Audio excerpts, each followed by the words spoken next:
Insecurity, where the government has imposed a dusk to dawn curfew in Transmara following violent clashes that have claimed at least 7 lives and displaced hundreds of people. The curfew will be observed from 6 p.m. to 6 a.m. with security apparatus urging those in possession of illegal firearms to surrender them immediately to the relevant authorities within 72 hours. According to the Deputy Inspector General of Police, Eliud Lagat, the curfew will be observed in Kararu in Transmara West, whereas in Transmara South, it will be observed in Oldonyo Orok, Siteti, Ololoma, Kona, Ratiki, Isokon, Kerinkani, Kondamet, Olkiloriti, Angata Barakoi, Kapkeres, Lolgorian Town, Mashangwa and Sachangwan. Those areas are going to, by 6 p.m. to 6 a.m., we will not allow people to walk around until order and peace is sustained in this particular area. According to Lagat, those fueling the skirmishes will not be spared until calm is restored. Those who are inciting, those people who committed even the yesternight shooting attack, we are treating that as an isolated. That's a criminal attack. It's got nothing to do with the community, but we are going to go for them. And we've given firm instructions to the commanders in this area that we are giving them between 48 and 72 hours to do arrest and to bring the situation in Angata, Baragoi, and Lolgorian to a peaceable situation. He called on those with illegal firearms to surrender them immediately. We're giving them 72 hours to surrender to the nearest police station and nearest administration officers or chiefs, for that matter, or churches, before we come for them. We are profiling them, we are identifying them, and the better they do it now and Monday, they will get an amnesty. Other than that, we will go for them and deal with them according to the laws of Kenya. The inter-community clashes in Transmara, reportedly linked to a long-standing land dispute, have since left 7 people dead, 120 homes destroyed and families displaced. Wale wote ambao wameadhiriwa na wameenda kwa shule pale inaitwa Sankale, tunawahimiza warudi manyumbani kwa sababu tutaweka security katika sehemu hizo ambazo zimekuwa na matatizo. Meanwhile, Kapsoit member of the County Assembly Paul Chirchir is accusing the government of turning a blind eye to the killings in Transmara. There is no way when people are preparing to go for Christmas, to go and enjoy with their families, families are going to internally display, they are becoming internally displaced persons, and they are going to camps. So why all this? Why all this? Where is the government when all this is happening? Nancy Okware, Legends Edition.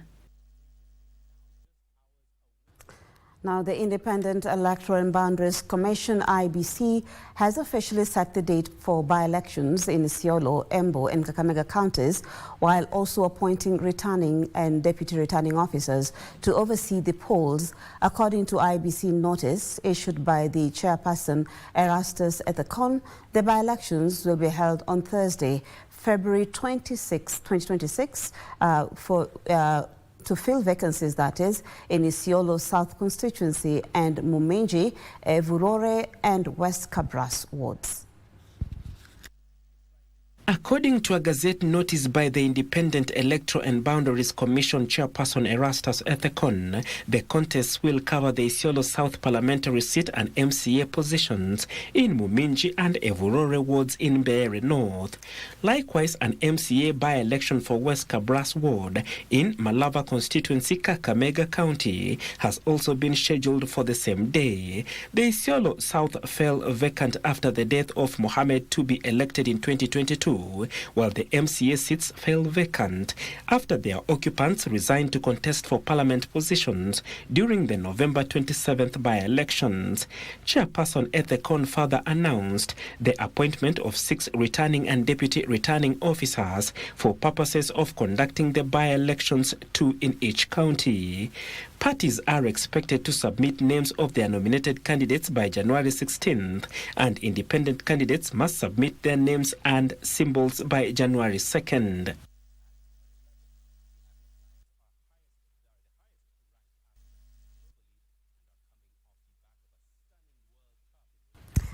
A section of leaders in the coast region have urged every eligible voter in the region to take advantage of the ongoing voter registration exercise to register as a voter and help strengthen the region's political bargaining power ahead of the 2027 general election.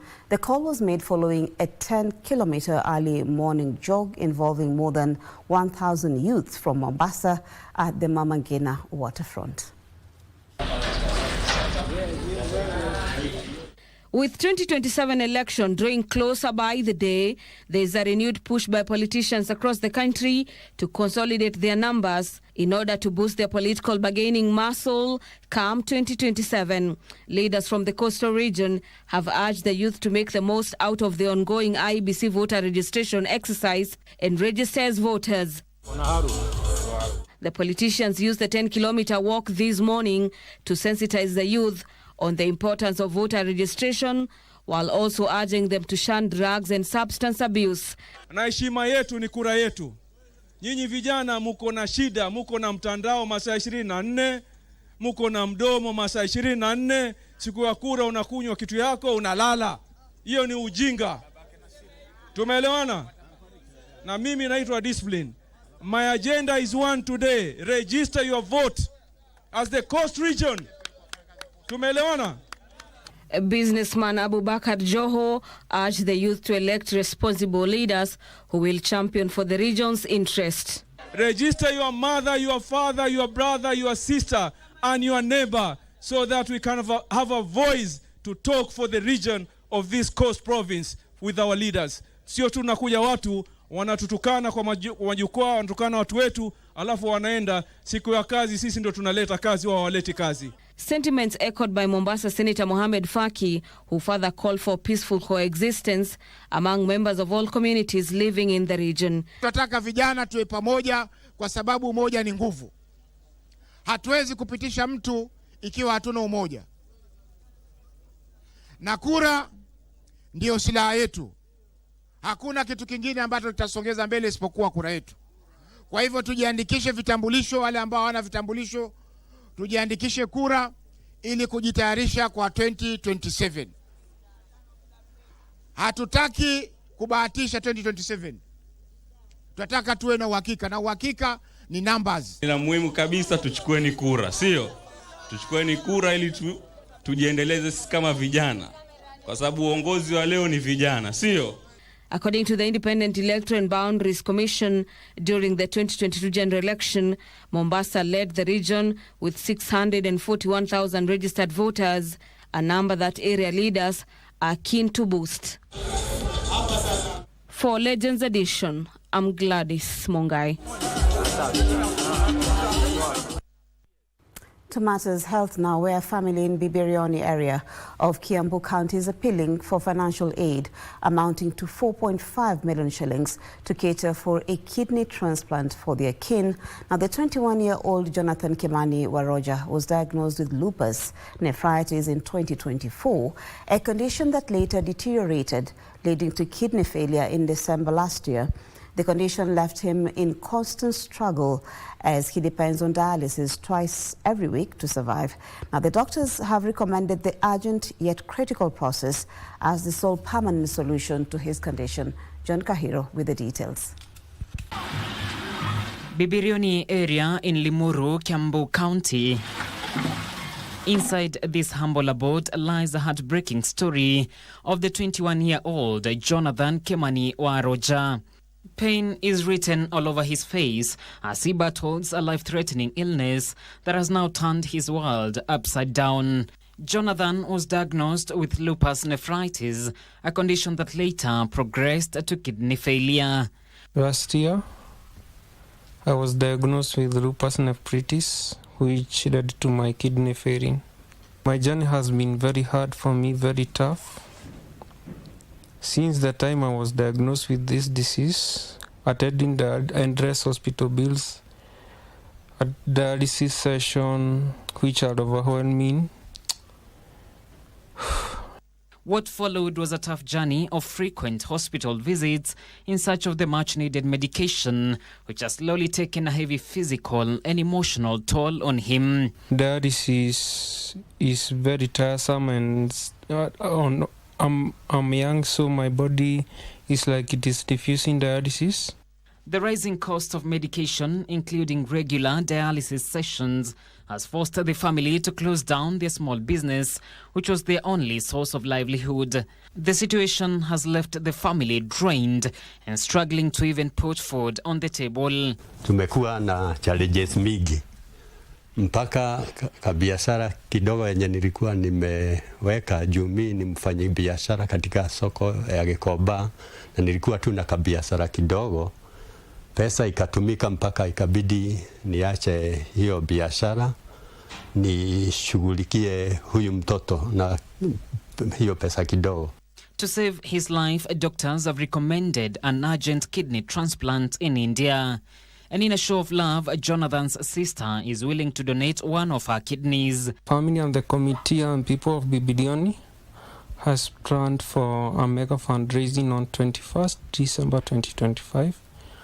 Where they will all come together and try raising 4.5 million Kenya shillings so that early January I can take a flight and go to India.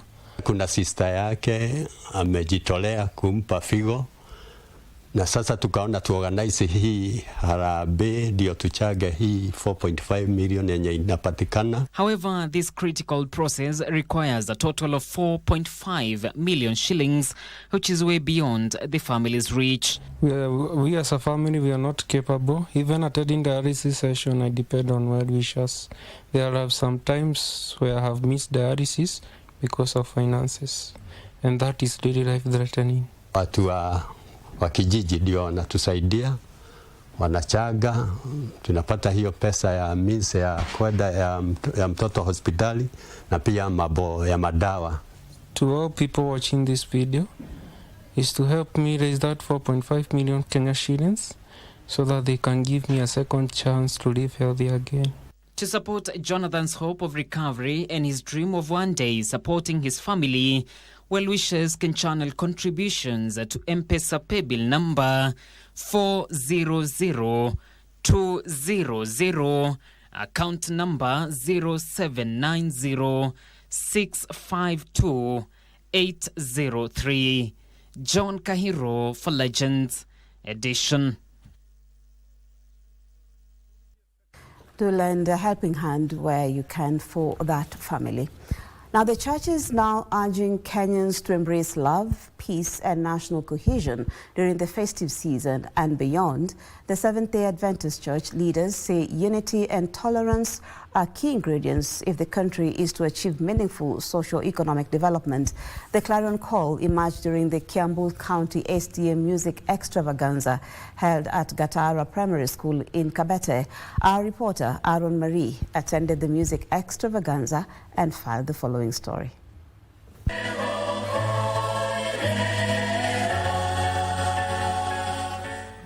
Thousands of faithful from the Seventh-day Adventist Church converge at Gatara Primary School in Kanyariri, Kiambu County, for a colorful musical and prayer session that also culminated as a Thanksgiving ceremony for the year 2025.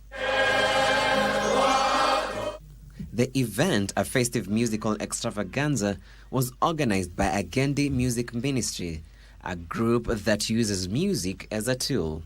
If we are to align with the mission of Christ, with the mission that Christ gave to his church, that we are to reach out to all generations. So that is what we are applying as Adventists, that we are to spread this Adventist message to all people in our generation. The name Agendi, derived from the Kikuyu word Mugendi, meaning a pilgrim, reflects the Christian journey of faith.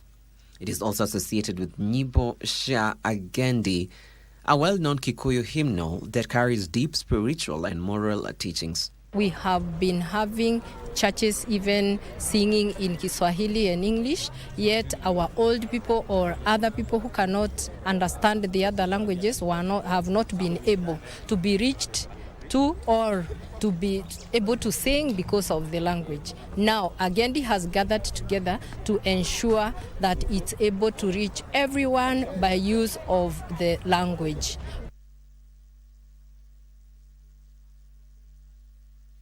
We have realized that when you preach by use of songs, you penetrate the hearts of people, and it works best. The main theme today was drawing us closer to the seat of mercy. How we can use music to draw closer to God, because God values music, and He is also a singer because He has given us talents that He shares in. The congregants praying for peace and cohesion in 2026. As the country grappled with multiple challenges, the church says there is a need for Kenyans to seek both practical and spiritual solutions. Founded in 2019, Agendi Music Ministries has grown rapidly within the SDA movement, particularly in the wider Mount Kenya region, attracting thousands of followers through its old and contemporary gospel compositions. Our main mission is to reach the Agikuyu community in the language that they understand best. When the Adventism faith came into Kenya, it was not well received by the Kikuyu.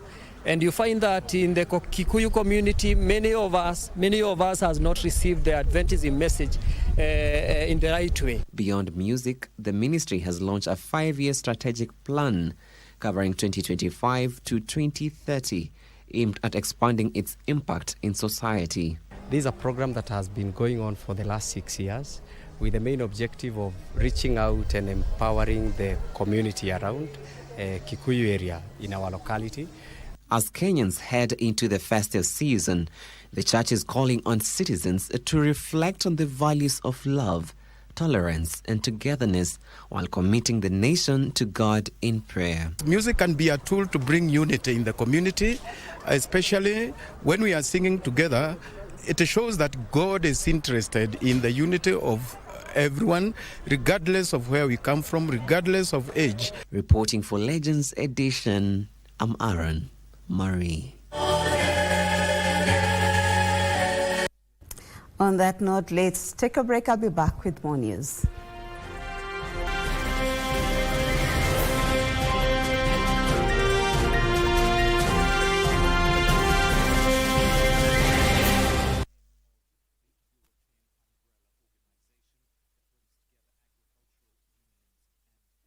Bana, wachana na simu, si utatuangusha. Pore madam, naekelea kabeti, lazima niomoke leo. Betu unaekelea mpaka ukipeleka ndudhi, beta hizi ngoja. Nimejaribu kuacha, nimejikuta naekelea. Imeni-affect kiasi. Hapana, uko na shida. Chukua control, know your limits. Ujumbe huu umeletwa kwako na Association of Gaming Operators Kenya kwa ushirikiano na Gambling Regulatory Authority. Mchezo huu unaweza kuleta uraibu. Chukua control, cheza kistaarabu. Ni kwa walio zaidi ya miaka 18.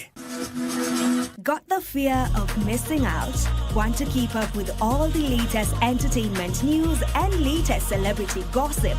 From the latest rumors to popping events to the newest fashion trends, here is where you get all the tea or juice when it comes to entertainment, and you get it served on time. All that and so much more on Grapevine every single Monday only on KBC Channel 1. Remember, if you did not see it on Grapevine, then it most probably never happened.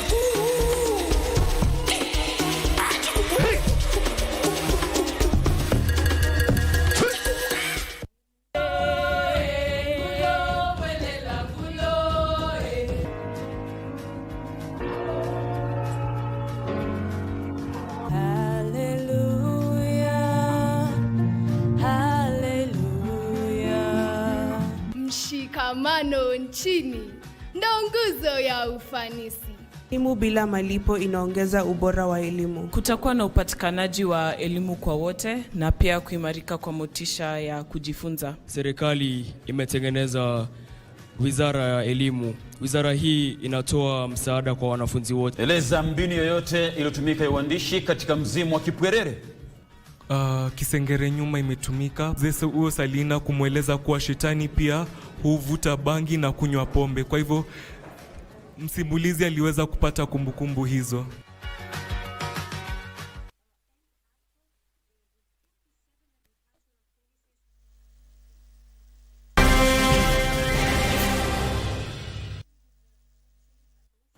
Welcome back. We continue with the news where Christmas cheer came early for more than 1,000 Nairobi street families as Child Compassion Fund, in conjunction with the Nairobi County Government and Krishna Foundation, organized their annual Christmas street feeding program.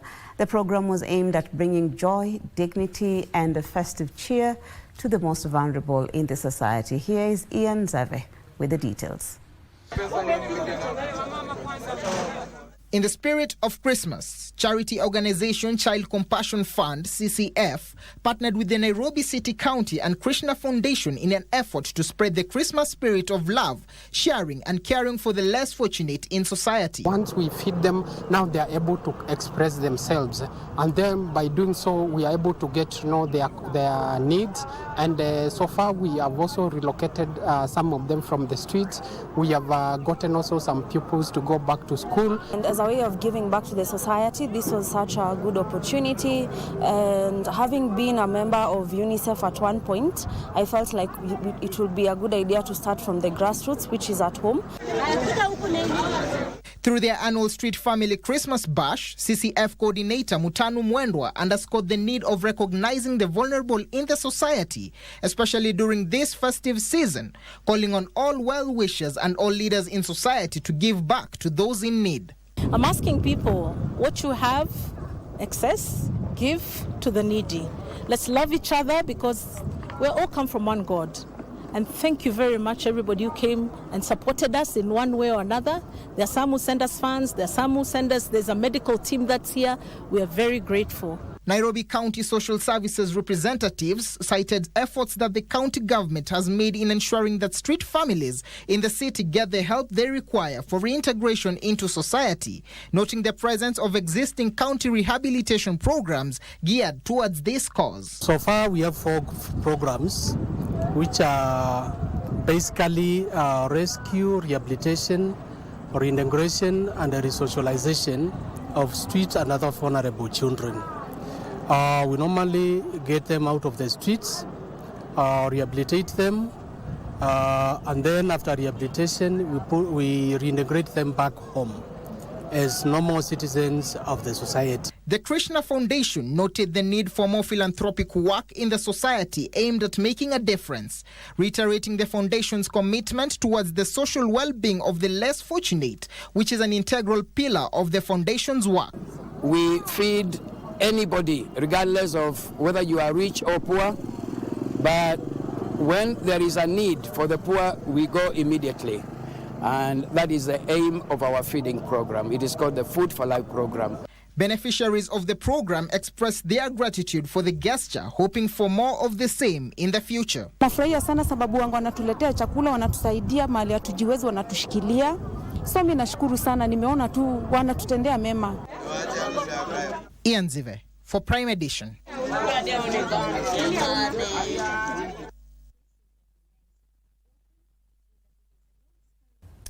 A family in Nairobi is desperately searching for their 24-year-old kin Tiberius Nyamari, who went missing in the wee hours of Friday morning.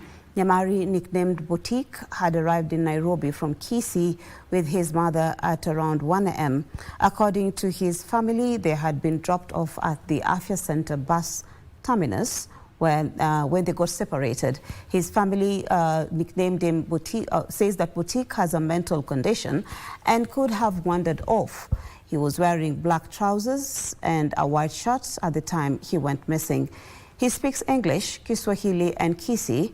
His family is pleading with anyone who may have seen him or have any information to report to the nearest police station or contact them through mobile numbers 0728 559 485 or 0716 296 136.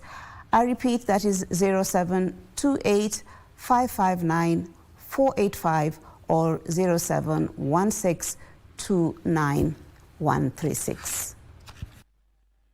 Very challenged for the last 3.5 years. We have been trying to take him to the hospital. And we hailed from Kisii town. They were coming from Kisii town, just at Kenya Power, next to Kenya Power in Mwamogesa village in Kisii town. So the boy is quite tall and slim. And wherever you find him in the way he likes talking, can talk to himself and like doing as if it is boxing. And the hair looks very shaggy. He does not like combing. The last time he was seen in the Enna coach, he was wearing a black long trouser and a white shirt. So that whoever has seen him, you can be able to contact us or to the nearest police station around here in Nairobi, either in Central, Kamkunji, and another police station. And if you have any information, you can write us and come nearer to KBC and report to KBC, the broadcasting at Harituku Road, so that we can be able to get the boy and we take him for medication. Tuwaomba tu yote asimuone, msimudhuru. Kama unazita tafadhali tu mshike mpeleke katika police station ama utupigie sisi simu. A look at news from the counties where the Kenya Union of Sugarcane Plantation and Allied Workers has called for a nationwide strike, citing failure by the government to disburse approximately 1.9 billion shillings in salary and terminal benefit arrears. Meanwhile, in Kisii County, residents have been urged to embrace mediation as a primary method for resolving disputes. These stories and more in our County News Roundup. Speaking in Kisumu County, Union General Secretary Francis Wangara said workers at the 4 mills, Mohoroni, Chemelil, Zoia and Soni will down their tools unless payments are made or the government issues a firm, time-bound commitment of the payment plan before the Christmas break. The workers are owed approximately 1.9 billion shillings in salary arrears and terminal benefits. The support we need from them is that they should not report to work on Monday unless the payments have been done, or unless we have a concrete commitment that will show the payment before people break for Christmas. Meanwhile, in Kisii County, residents have been asked to embrace strong mediation as a primary method for solving disputes. I'm encouraging everybody in the village, be it land matters, be it church disputes, because there are so many disputes within our church, be it labor disputes, environmental conflicts, all these family disputes, succession and inheritance, all these disputes should find their way to mediation. It is only good that the community here who have majorly land disputes, they are able to access services from professionally trained mediators. Elsewhere in Siaya County, Rarieda Sub-County, a vibrant cultural and sport extravaganza was held to celebrate and honor teachers for fostering a strong sense of community among students, educators and residents. They have decided to motivate the teachers and the learners because of the different things that we have done, participating well in music, participating well in drama, and doing very well also in academics. So they have decided. We have decided to nurture our children so that they put on the shoes of our next generation that will then reverse the flow from rural urban to urban rural by imparting skills. And in Kilifi County, Watamu, residents have raised concern over proposed plans to construct housing units in the area. Residents say the site earmarked for the construction is the only popular public park. Mimi ningeomba serikali kama mzaliwa wa Watamu watuachie hili eneo, na bado Watamu tuko na ardhi nyingi. Kama serikali najua mwezi shindwa kununua ardhi. Imekuja sio vile wanapendekeza, na sisi hatupingi mradi. Hatupingi mradi. Mradi usawa, lakini alternative site ifanyike. Kuna mambo ya mazingira hapa yamezungumzwa. Hii ndio mlango wa Watamu. And finally, in Tharaka Nithi County, Marimanti Ward MCA joined area residents in repairing a public road. The residents have accused the county administration of neglecting the area. Kwa sababu pesa ya kutengeneza hii barabara na zile zingine zote katika hii ward, kwa sababu hakuna barabara hata moja executive our county executive ambayo imerelease ndio iweze kutengeneza hizi barabara na ile miradi ingine ya maendeleo. Sawa njia ili watoto wetu wakienda shule waende njia mzuri. Pikipiki siku zinapita siende njia mzuri, sio kuenda tunaanguka.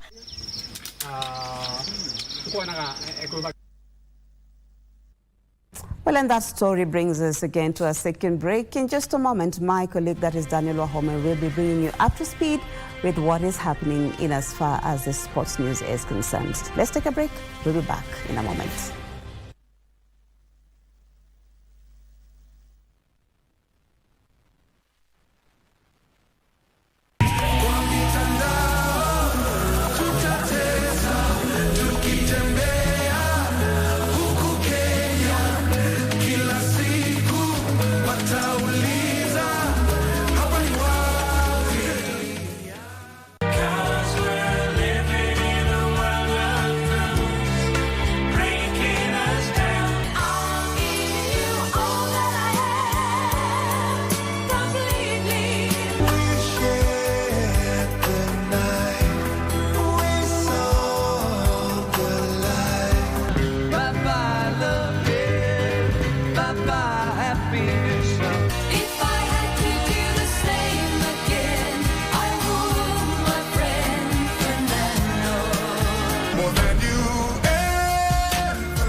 And we will be celebrating what Christmas was, what Christmas is, and what we hope for it to be in the future. It was during Christmas that we saw our families together. There wasn't that much money in the house, so a lot of the Christmas tree decorations we'd make ourselves. Yes. We'd make a card for mom, a card for dad, and then we'd sign it together. People have found other ways of entertaining themselves. They go to clubs, they go to churches. And it's just about all of us being sensitive enough to say, who needs me this Christmas? Who needs some cheer? Let's be mindful of others. Let's celebrate together. Let's just knock on somebody's door and ask them if they're okay. I wish you all a day full of laughter. And to all Kenyans, and more so the single mothers out there. Merry Christmas to you and all the people that you love. Merry Christmas and Happy New Year. God bless.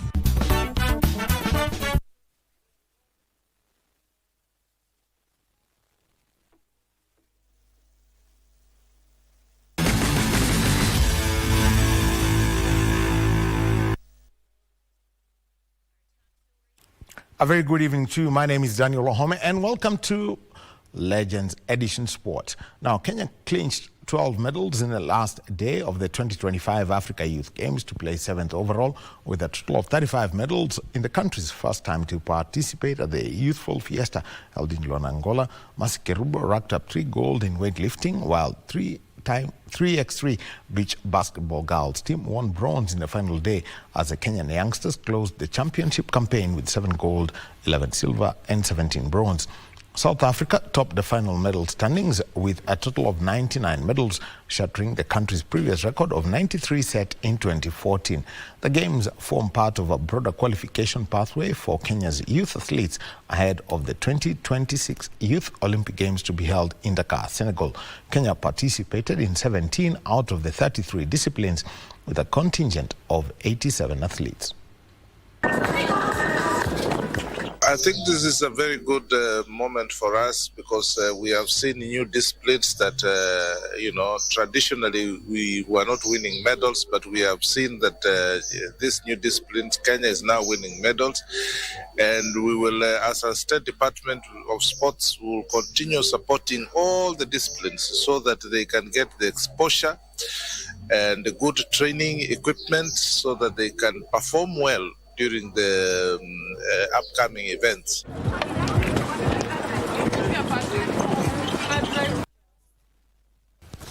And Shabana FC have moved up to second position on the FKF Premier League table on equal 23 points to leaders Gor Mahia have got a game in hand after beating KCB by 3-1 in a one-sided encounter played today. Shabana got off to the best start with Kevin Nyabuto opening the scoring for the visitors in the 14th minute, and 11 minutes later, Humphrey Obino made it 2 for Shabana as they went into the break leading by 2-0. Calvin Etemesi halved the deficit 3 minutes into the second half, but the result was put beyond doubt in the 61st minute when Ezekiah Omuri netted a third for Shabana. The loss denied KCB a chance to move to the top, and they remain in fourth position, 2 points behind the top two, but had equal on 21 points with third-placed AFC Leopards. You are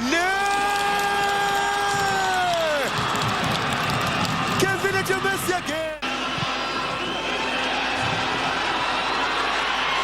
Esse casal fino a Muri. O Muri!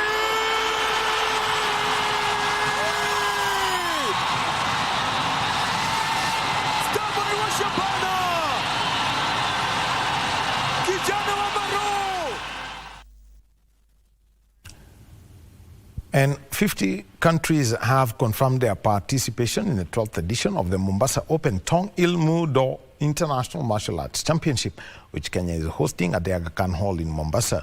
Over 200 athletes are taking part in the competition, which is expected to culminate in a grand finale where accolades will be awarded to outstanding performers. The Mombasa Open Tong Ilmu International Martial Arts Championship is the first martial arts program of its kind in Africa. It was founded in 2013 after Kenya Tong Ilmu Federation, with support from the Sports Ministry, lobbied to have an international event in Kenya. The Mombasa Open Tong Ilmu International Martial Arts Championship is a World Championship status event according to the World Tong Ilmu Federation Events Classification. Well, we expected over 50 countries to come for this championship. However, a few delays here and there and technicalities on availability of flights made the number of foreign participants become lesser. However, by 21st of December, all teams from all over the world will be in the country. The tournament brings together participants from across the globe in Mombasa for 12 days to take part in training martial arts and learning character education, compete against martial artists from all styles. That has been developing not only in Kenya, Africa, but also all over the world. So I'm very, very grateful for all the leadership of Master Kranens. The competition is open to Tong Ilmu, the hosts, and other invited martial arts like karate, taekwondo, judo, kung fu, aikido, jiu-jitsu, among others. Accolades will be awarded to outstanding performers in sparring, among other techniques disciplines. Kenya's national team Jasiri is aiming to reign supreme and defend its title. Frederick Mwoki for Legends Edition.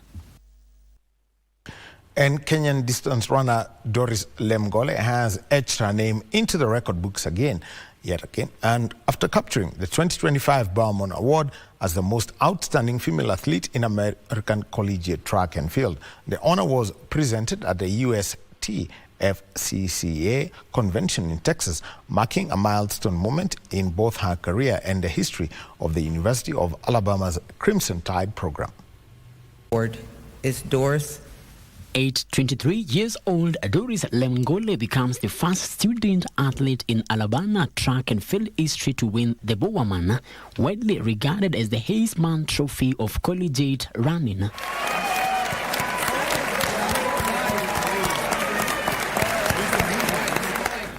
Her 2025 season was nothing short of spectacular. Lemgole claimed 4 National Collegiate Athletic Association NCAA titles, including the Indoor 5,000-meter championship and the Outdoor 3,000-meter steeplechase, where she made history with a breakthrough performance.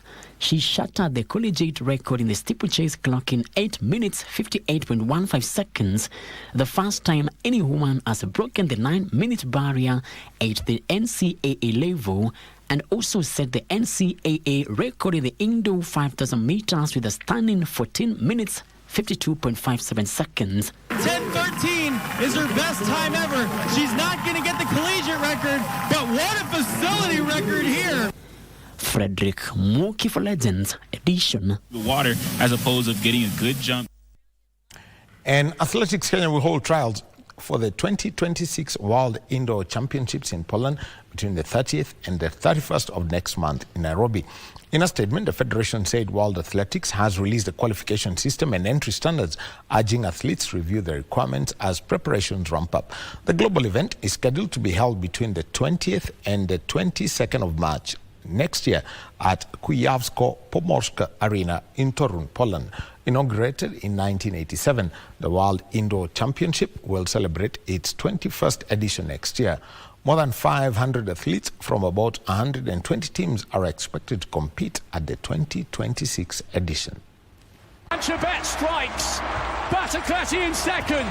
And the Italian's not beaten. It's the Olympic champion against the Olympic. And Maxwell Combo and Cheryl Fovoso were crowned champions in the mixed advanced category as the final of the Social Paddle Championship Series entered its second day this afternoon in Nairobi. The duo pocketed 40,000 shillings in the championship, which attracted 180 players. Frederick Moki has the details. 180 players stand up for the Social Paddle Championship, which was geared towards giving players a chance to showcase their skills as well as promote the sport in Kenya. In the mixed advanced category, Maxwell Combo and Cheryl Fovoso showed impressive performances and emerged victorious, while in the mixed intermediate category, Sahil Shah and Aisha Havana were crowned champions. Started about 3 years ago. There was maybe 3 paddle clubs. Today there's more than 15 paddle clubs in the country. There's about 2 leagues going on, 2 big ones, Mara. There's different ones that clubs do. I definitely feel like this sport is growing so much that it's only a matter of time until it goes national. We have recently opened almost 3 months ago, and we have a space for paddle. We have 3 paddle courts.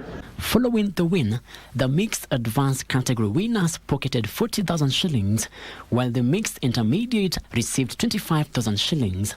For me, paddle is just a sport that I enjoy playing, and I look forward to keep playing until I am 30, 40, 50, whatever age that my body permits me to play the sport. I usually train at any paddle court that's available. Taking us to another level, and paddle is really growing sports in Kenya, which is very well, which it should go to the national level now. This was the last series to be held this year, with plans to have a national league beginning next year taking shape. Frederick Moki for Legends Edition. Now, playing for Kenya's national teams at both continental and global levels is a dream of the junior players currently at the Kenya Academy of Sports, a dream they all want to come true. They are putting in the hard work, discipline and efforts with the hope that one day they will stand before the Kenyan flag and listen to the Kenya national anthem play because of their success at the biggest stage. Let us get this story that has been put together by Barclay Feather. They played at the school games not knowing they will be part of the selected few to make it to the preliminary Kenya Academy of Sports National Talents Development Camps that have been running since 2023. I was scouted during the Kenya Secondary School Games, whereby I got the opportunity to come and showcase my talent here. It will be really good. I'll make my parents proud because they are big role models of me. We engage qualified scouts. We send them out across the country during Kenya primary and Kenya secondary school games, starting right from county level to regional level to national level. So the scouts go around and they observe these matches and they identify individual potential players. And they provide to us the database of the players they've identified. Then we call them up for this kind of a training. And they got to be among the 3,550 junior athletes to secure a slot in the 2025 camp that has been running for 9 days now. Kwenye tulianzia tulikuwa kila mtu anajua anatani volleyball, but after tumeanza kufunzwa basics ndio tukakuja kujua totally hatuko tunajua ile kitu inafaa kuchezwa kwa volleyball. Since tukuja hapa tumekuwa na chance nzuri za kupata national coaches wenye wametoka kwa national teams za Kenya, na wanatupea chance nzuri sana kwa kututrain hizi basics. Tunasaidika kwa kuwa wanatu scout pia na wanatu refer kupata scholarship za university. At stake is a place in the 400 slots available for the elite national camp for early next year, the second preliminary camp and a foundation to the start of making their talents pay. With the position that I play with, I have actually gained a lot. My diving has gotten better. I've known how to dig better. My pancakes are actually better. I can do the pancakes very well. And I am very confident that I will make it to the second slot. Both the abled and those with special needs are tirelessly fighting for the slots that will not come easy, as every discipline from every region may force the coaches to pick a handful from the hundreds of players in camp. Yes, previously, when I was young, I started enjoying basketball. And from what I get here, it is really very nice, and I'm really learning a lot from our coaches. In this session, in this camp especially, we have managed to put them together with the hearing players, athletes, and they're able to learn from the hearing athletes. The learning in this camp has been faster because they're able to use their eyes to observe and see, oh, so these guys do these things are like this, and then they're able to repeat it. Because for them, it's about repetition. I think it's going to help the deaf team, because this is the junior team, I think. This is the junior team that is here. So going into the national team, they have athletes who have gone through pro training, and their fundamentals are sound, so they are doing exactly what the hearing are doing. We are giving them extra time, of course, so while the hearing athlete will take 2 or 3 rounds to get to know it, we extend the reps a bit more so that we can accommodate them, and they're having fun. The camps have been growing every year since 2023, when they were started, with only 2,000 athletes making it to the first camp set up in Nairobi alone. The aim of this talent camp is to ensure that at least the best selected students during the school games are identified and are trained further. When they train with other students from different regions, they are able to at least learn something from those students, those good athletes. And we want to make sure that at least during the junior national teams, students the athletes are selected from across the region, not only one area, and no student is left out. Last year, the numbers grew to about 3,000 in 4 camps in Nairobi, Eldoret, Kisumu, and Mombasa. And this year, the numbers have grown even more to 3,550 in 7 camps in Nairobi, Mombasa, Kisumu, Kakamega, Eldoret, Nyeri, and Wajir. Really, Kenya, we have a quality. The identification was good, and I think by the end of the day we'll get the best who are going to go for elite. So I congratulate CAS. The job they're doing is good. It's a good job. If you see, apart from playing here, they offer opportunities to outside academies for some of the players by the end of the exercise from the elites who will be elected, which is a good platform for our young youths. More than 100 athletes have made it to the national, continental, and global stages in various sporting disciplines, having gone through the process, and the 2025 team is following in the footsteps of their predecessors, hoping to go even further while pursuing a career built on their talents. I would like to reach a certain place where I can play for maybe a national team where I'm called, I play that place there. If I'm not there, that game is not to be played, will not be played. I decided to join this camp because right now as Form 4 leavers, there are many things we can do, but all of us here who love our talent and want to better ourselves in the higher levels of education, as basketball players or pro athletes, wanted to better ourselves, so CAS gave us the best opportunity.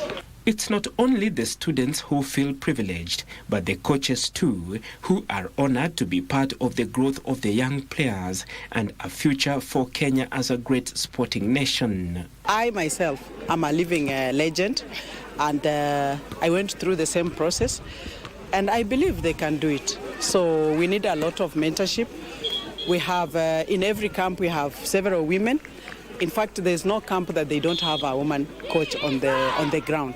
So in itself already they know women can do it if they are coaches, or they have also been majority of these ones competed in GSS national competitions and KSSA national competitions, and they saw very many women coaches and referees.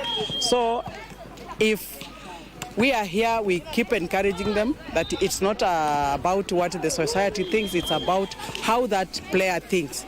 Am I going to continue or break down on the way?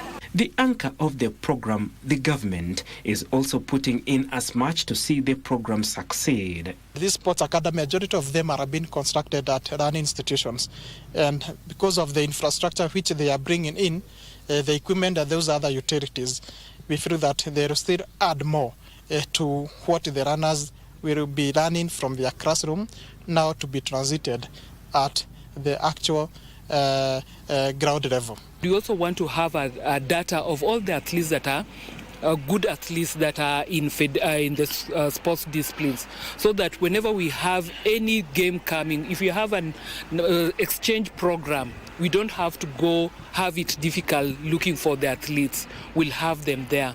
And we are also working with different schools that are performing well in sports, so that we support them in training their teachers, the sports teachers, so that at least they can train these children when they are still in school.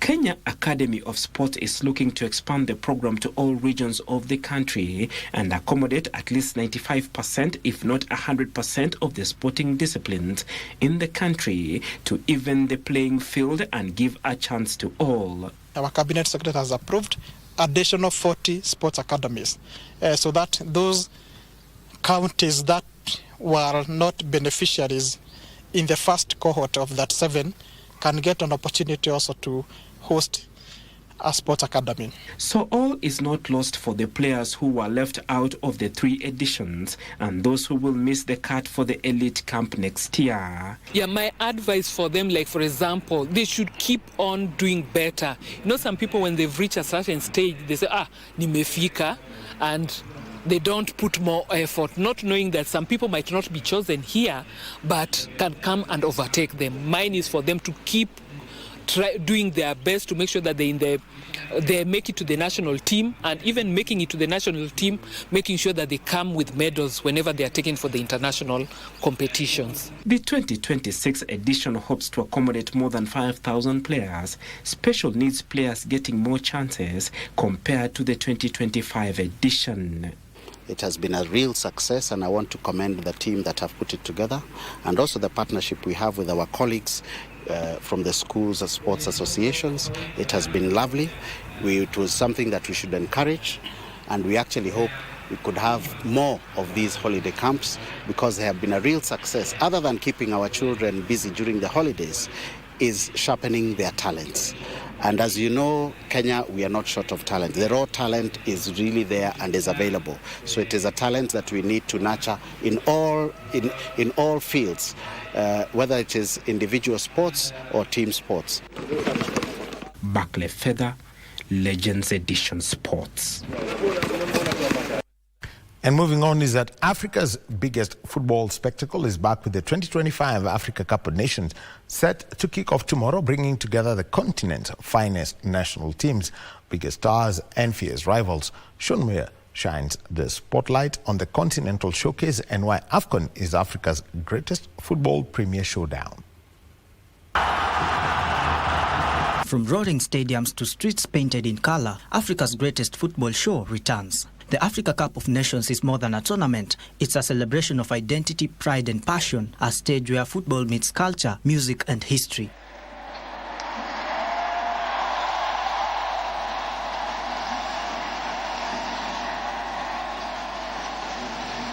In AFCON, the group stage is never routine. Even before teams qualify for the knockout rounds, drama arrives early. This is where legends rise, giants fall, and where history is written without warning.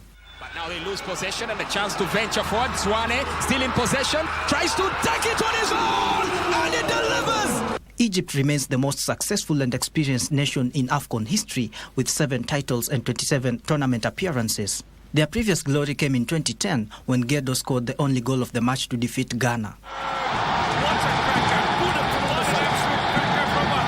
Samuel Eto'o's record of 18 AFCON goals still stands, but history remains within reach. From team dominance to individual brilliance, AFCON once again offers players and nations the chance to chase immortality. All eyes will be on the hosts Morocco, backed by passionate home support and growing continental confidence. The Atlas Lions arrive carrying expectation and belief to add to their 1976 triumph.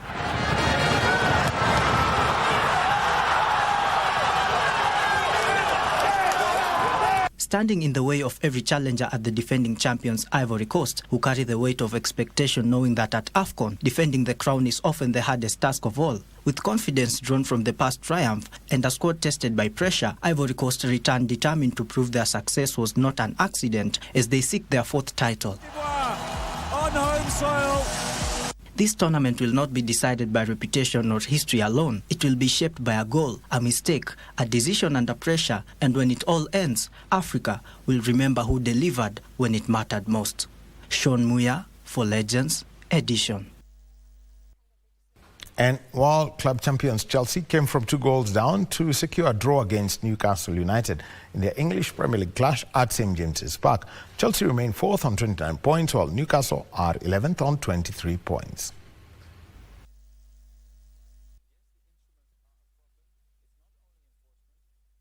So that's the EPL, and just a wrap of the matches that have been played today. Newcastle 2, Chelsea 2, Brentford 2-0 winners over Wolves, Manchester City 3-0 winners over West Ham United, Brighton and Sunderland ended scoreless, and Bournemouth and Burnley ended 1-1.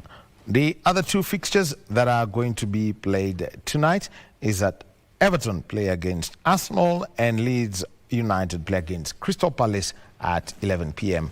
And on Monday afternoon, David Muñoz is in action, 3:30 p.m. We're talking that. Hold out for that. I've given you a 2-day notice. My name is Daniel Wahome. Back to Marie Yambo. This has been Legend Edition Sport. Thank you so much, Daniel Wahome, for the sports updates. And just before we wind up the bulletin, I just look at the Kenyan storyteller, where Kenyan storytelling have been urged to tell their own stories in order to control the Kenyan story narrative.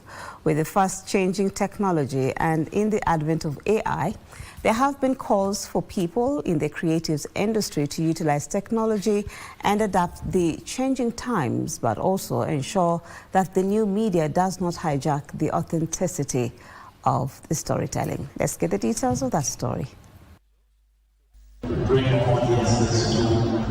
In a period where technology is advancing at an unprecedented pace, Kenyan storytellers are being challenged to use their voices and contribute to the preservation of their heritage, even as they step into the new digital age. It's really important for Kenyans to tell their own stories because they are at the heart of their own lives. We're all the protagonists in our own lives and need to be able to tell those stories well, to be able to communicate and express ourselves, to recognize that we are here, we have value, we matter, but also to be able to take our stories into the future. When we tell stories about the Mau Mau, we don't tell stories to scare you or to make you, think differently about what kind of a time it was. We really just want you to understand these are young people who laid down their lives so that we could enjoy our freedom as young people. Through architecture, literature and sound, Kenyan creatives are translating heritage for the digital age by using technology, immersive storytelling and even artificial intelligence to reimagine the past and step into the future. Through his initiative dubbed Cinema in Nature, storytellers like Motana Wanjera are utilizing technology to educate nature lovers on the fight for independence at the Karura Forest. Cinema in Nature. We give you a set of headphones, walk into the forest as we listen to tales of the Mau Mau. When we started it and we were looking for a home for this experience, I think Karura Forest ended up becoming the ideal place for us because it was a place that held the story of the Mau Mau, but also a place that was openly accessible to us as Kenyans. My work emphasizes on looking at building materials as agents of cultural and social experience. How do we build our cities, and what materials do we use, and how do they influence how we use spaces for cultural practice, for expression, and also our health, because our health matter, as well as do we earn an income, and how do we earn it based on the use experience within these spaces. Speaking during a volumetric concert and AI festival held in Nairobi, Sandra Shege, head of arts at the British Council, challenged Kenyan storytellers to be bold and take up space in the creative industry. People are telling stories about their own identity through different mediums. We have games, we have stories about architecture, we have audio experiences, we have things like the Festival of Ideas with the Hay Festival and NBO Lit Fest. So I feel like storytelling is so central to who we are anyway. It is about coming back to it and celebrating the fact that we can use our voice and our voices matter. We have so much space for immersive storytelling, and we have such a big appetite to experience stories in such new and exciting ways. And even what we're doing now with artificial intelligence, if you look at some of the posters that we're developing, they're allowing us to glimpse into the past. You know, we're using AI to reimagine what the fight for independence could be, and it's bringing very impressive results. The concert brought together musicians, storytellers, technologists, and audiences to experience storytelling beyond traditional stages. Rose Oremo for Legends Edition.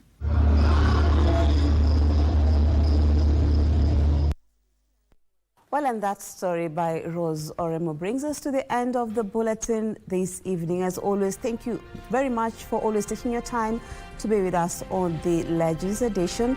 My name is Maria, and helping me on the sign language was Byron Abule. Good night.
Tushinde.com. Cheza safe, cheza smart. Gambling is addictive, not for persons under the age of 18 years. Sasa kwa star 419 hash uko na game mpya. Tushinde spin corner. Simply spin. Kisha ngoja, na kwa entry moja unaweza angukia na uspin hadi mara 3. Na ikigonga 25,000 na kufikia